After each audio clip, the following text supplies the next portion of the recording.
Adedamola has many friends and many nicknames. People call me Dam Dam, and the people closest-ish to me call me Damsel. Some people call me Rubber Dam, which is a thing that we use in dentistry. Some people call me Dams. My mother calls me DM. Her full name is Adedamola Adedeji, and we're calling her Damola, the name most people call her. Damola was born in Lagos, Nigeria, and is 28 years old. She's been working as a dentist at a private clinic since she graduated from university 2 years ago. She loves her job and the people she works with. One time I had to do an extraction for a younger child. And then when she was done, she gave me a big hug. And then her mom joined the hug. So it was like this nice group hug. And I was happy. Damola is also paid well. So on the surface, it looks like she's got a great life. But as our reporter Mo Isu found out, looks can be deceiving. Do you feel like you are where you're supposed to be in life right now, at the age that you are? That's a very heavy question. Damola says she can't afford her life anymore. Nigeria's cost of living is high and getting higher. The economy has been in a downward spiral for the past 2 decades. I woke up this morning and they've paid me salary. Now, you might wonder, am I not supposed to be happy? No, I'm not. So you're not happy they've paid you salary? It's mixed feelings. Mixed because of what's happened since Bola Ahmed Tinubu was elected president last year. Petrol has gone up 500%. The country's currency, the naira, has lost over 76% of its value against the US dollar. That means today Nigerians pay twice as much for, say, a bag of rice than they did last year. One of the things that you see every time you shop, there's one person somewhere, 1 or 2 or 5, saying, at the price of something. I feel like living in Nigeria, there are so many things that are just rising up against. Like, young people are really going through a lot. For me, what that just meant for me was I need to leave. Leave her job, leave her friends, even leave her mum. It's something she's thought about for a while, and recently she started the immigration process. Just like tens of thousands of other young Nigerians. So many are leaving the country. A member of Nigeria's House of Representatives called the situation a national emergency. I'm Lisette Mokwatle, and this is Radio Workshop. Maybe you've heard the word japa. It's a Yoruba word meaning to flee or escape. This is exactly what young Nigerians are doing today. Many of them are highly educated, some of the country's most promising minds. They're leaving and don't plan to return. The word japa has taken on a life of its own. It's having a cultural moment. There are memes about it, songs about it, even companies that help people japa. They assist with visa applications, book travel, and the like. And you may ask, where are they going? Well, there's Canada. 22,000 Nigerians migrated to Canada through the Permanent Resident Program in 2022, an increase of 7,000 from the previous year. The UK is another popular destination, with a visa program that draws those with skills in fields like engineering, medicine, and science. Of course, there are many young people still in Nigeria. Over 100 million Nigerians are below 35. But a recent survey run by Africa Polling showed that 7 out of 10 Nigerian youth said they'd leave the country if they could. Our reporter Mo was born and bred in Lagos. He's seen japa firsthand. And in this episode, he finds out why a seemingly successful young woman decides to pack her bags and leave behind everything she knows.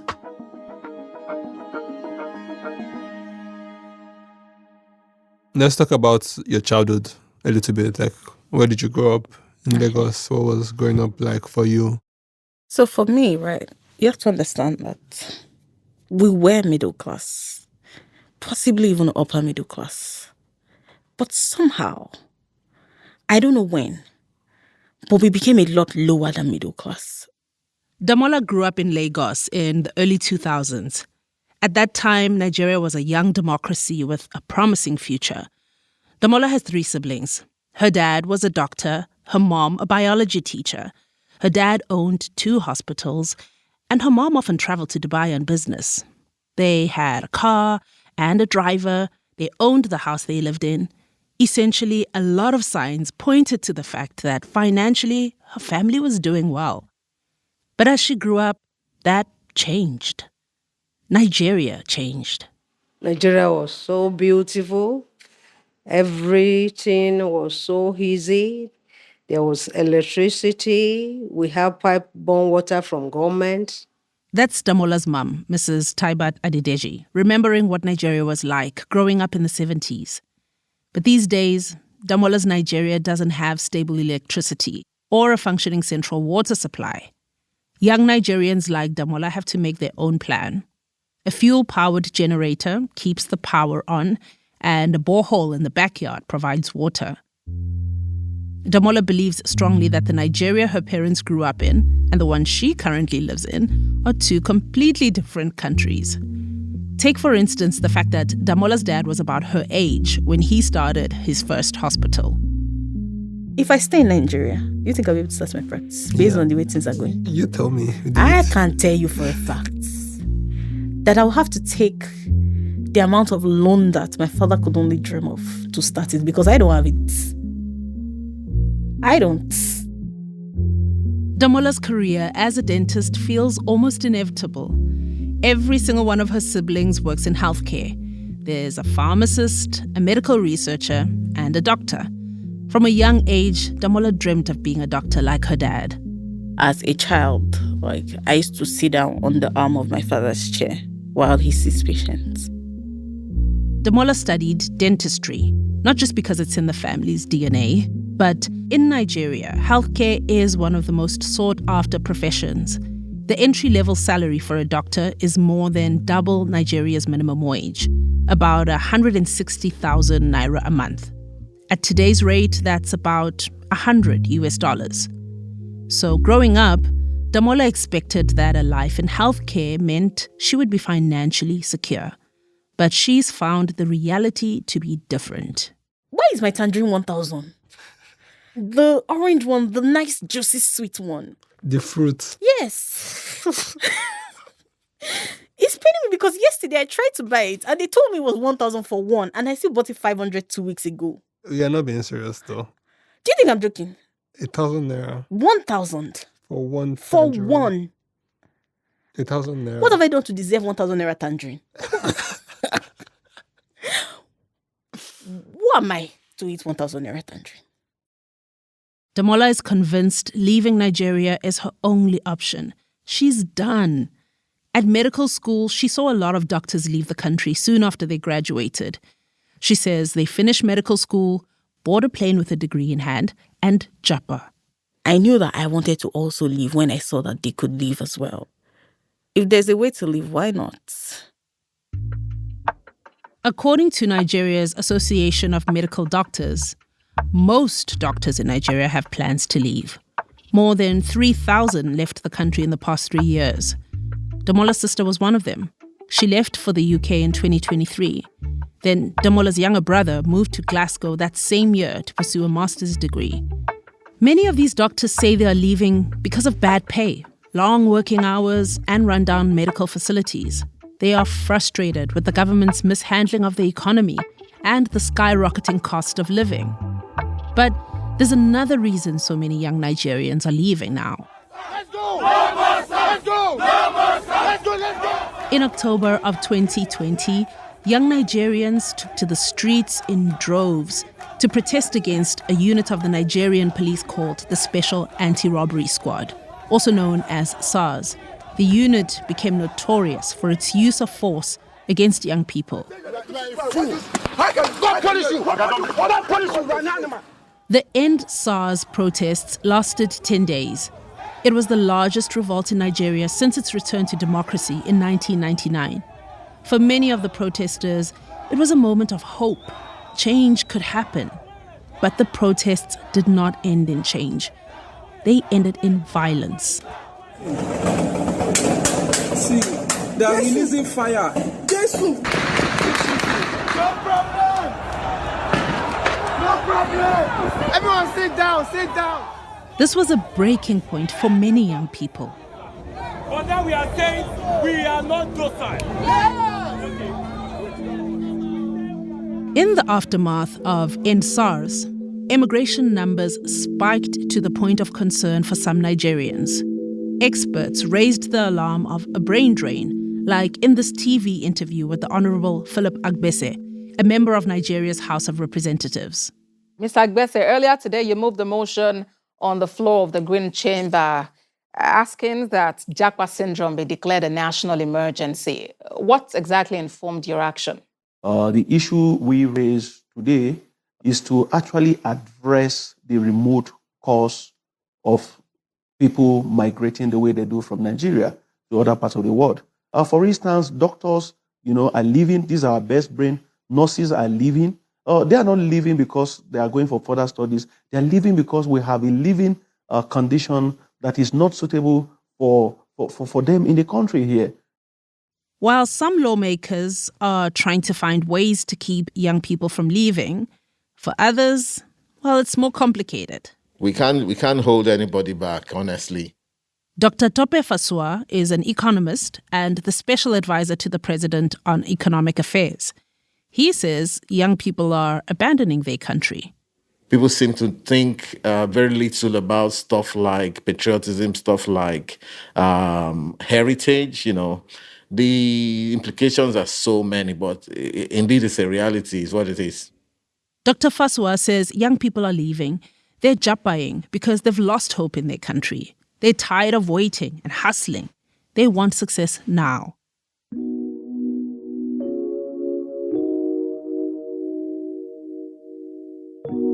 For Damola, the reasons to leave just kept stacking up. The protests, the exodus of her friends, her brother and sister, the inflation. But the straw that really broke the camel's back was a call she received one morning. Her diabetic father had been rushed to the emergency unit at the hospital, and admission was going to cost 1.6 million naira. If you earn minimum wage, that's almost 2 years of your salary. Even for Damola's family, it was a lot. I think one of the things that hounded me for a long time was the fact that I realized that in Nigeria, if you don't have money, you will die. Damola's family was lucky.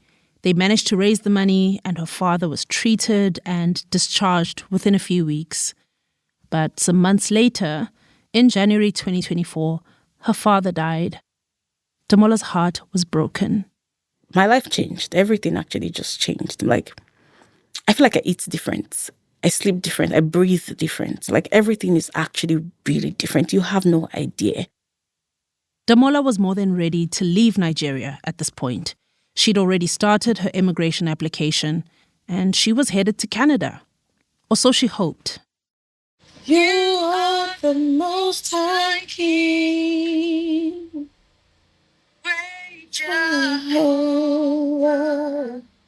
Damola is on the phone with a friend, praying for her immigration application to come through. Before deciding on Canada, Damola considered a few options. She could go to the UK to earn a master's degree or take a licensing exam to practice dentistry in a different country. But these options cost a lot, and Damola couldn't afford it. Canada is a popular choice for Nigerians. The path to citizenship is pretty straightforward. Damola chose the Express Entry Program for skilled immigrants. It's a visa that would grant her permanent residency status, and it wouldn't require much from her since she's a qualified medical worker. All she had to do was write an English language exam and get her university degree evaluated. Those two things are all you need to enter the pool. Then you enter the pool and swim. Your life depends on it. Then Damola filled in a form on the Canadian immigration website. After that, you wait. Wait and pray for more than 6 months.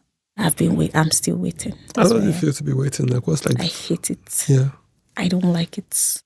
While she waited, Damola started sharing her plan to move with her friends and co-workers.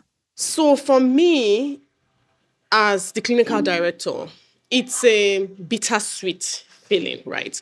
That's Damola's boss, Dr. Aisha Tayo Adewale. She's lost 2 dentists to Japa in the past year alone. Damola's the third.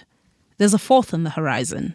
I love my dentists now, and the fact that, they're leaving, I have to start the recruitment process, you don't have that stability. But at the same time, I'm not blind. I can see what is going on in the economy. I can see what is going on in the environment. And I can't be selfish and say, oh, they shouldn't japa. Japa has become a drain on the doctor's business. She's constantly losing employees. In the last 4 years, she's had a complete turnover of staff. I'll tell you that medical school, dental school in Nigeria is cheap. It's cheap. I would tell you for free. The government is doing a fantastic job doing that. But guess what's happening? It just seems like they're training people for free. Once they are done, they're out. In 2022, Nigerian lawmakers proposed a bill to withhold issuing medical licenses to new doctors until they had worked for 5 years in the country. Not having a license means a physician can't easily immigrate. But this was met with protests from the Nigerian Medical Association. It's still being debated. In the meantime, young Nigerians keep trying to leave. Oh, this is it. It's been 9 months since Damola took the first steps towards Canada when she wrote her English proficiency exam. 6 months since her father died. The waiting has finally ended. The email she's been waiting for is here. This is it. I've actually gotten it. Am I going to cry? I don't know. They sent it in English and in French. Oh my God, this is it. Damola immediately calls her friends and her mom. Mommy, I have news. Okay. The eagle has landed. Mo, our reporter, spoke to Damola's mom about the news that Damola will be leaving in September, in just 2 months' time. I feel like you are experiencing a lot of change. This Japa was 18 is robbing us a parent of having a close relationship physically with our children. As someone who has seen so many of his friends and family Japa, Mo couldn't help but wonder how Damola was dealing with leaving her mother behind. What thoughts are you lending to your mom as you plan to leave and your sister plans to leave? She will feel alone. She will feel alone. Like, see, I'm not going to be optimistic. Her husband died. She is alone. Her children will leave. Her children have left. So it is not a whether or not she will feel alone. It is us just trying to do the most that we can, to be honest. But as to whether or not she will feel alone, that is not even a question. Unfortunately, it is what it is.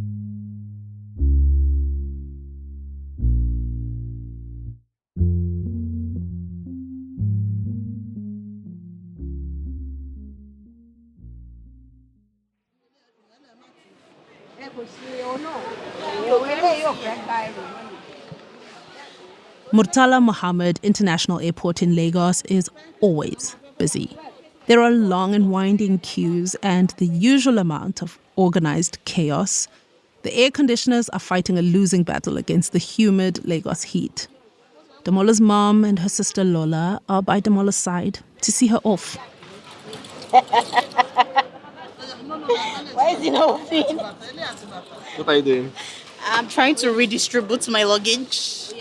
Damola's wrestling with her luggage. She just found out one of her suitcases is overweight. The challenge of trying to pack your whole life into 2 23-kilogram bags. Mommy was 26, so. Which one is 26? That one. And that means we have to remove it. Like 2 kg. Wait. In a few hours, she'll fly to Toronto to start her new life. Her mom has connected her to extended family she didn't know she had there. She will live with them until she can find a job and afford a place of her own. She's not sure how long that will take. This is your first time traveling out of Nigeria? Yep. And you're traveling for good? Yeah, bye. Bye, bitch. It's the 29th of September. Damola says she can't help but notice she's leaving 2 days before Nigeria's Independence Day on October 1st. It feels like the perfect fuck you. Yeah, that's what it feels like. I was thinking about it. Independence Day, I'll be being independent in another man's land. Shalom. After she redistributes her luggage, Damola walks to the check-in desk with her mom and sister. Then Damola makes her way to security, and her mom slowly walks out of the airport with Lola, the last of Damola's siblings left in Nigeria. She's 31 years old and works as a pharmacist. Lola checks her email every day, waiting to hear about her visa.